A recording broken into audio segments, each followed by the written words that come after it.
A viewer asked me to share my experience during the Carr Fire, and normally I share other people's stories, and when they allow me to enter into their lives.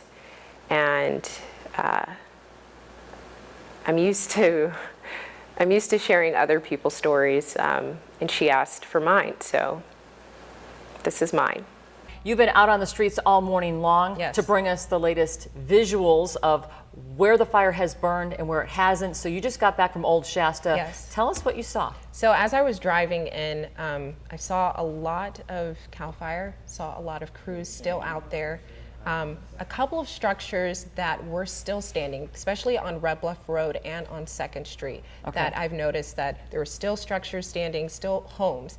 A couple that I did see were destroyed, around maybe 3 or so. I did drive down and notice that Shasta School was still standing. The playground is a little bit burnt, but across the street from there, I saw 2 homes that were destroyed as well.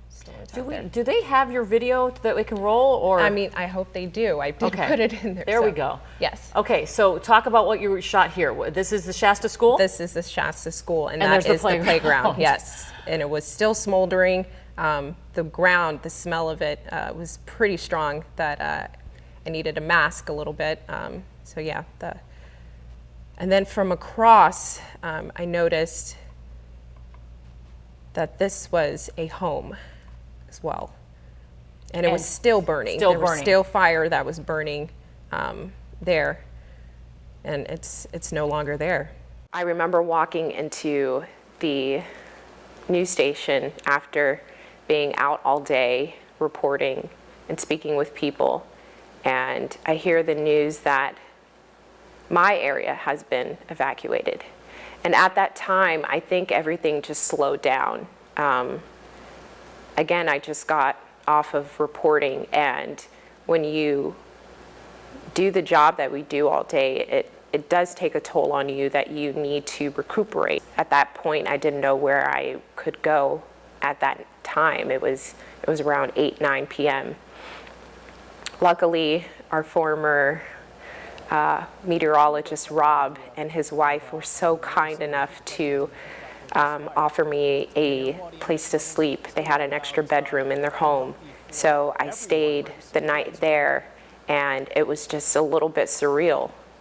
So for the past 3 to 4 days, I was wearing the same outfit. Wasn't able to change clothes or anything, but still going on air. And it was definitely hard, but I knew that if there was some way that I were helping the community, and if that means if I'm wearing the same outfit, then so be it.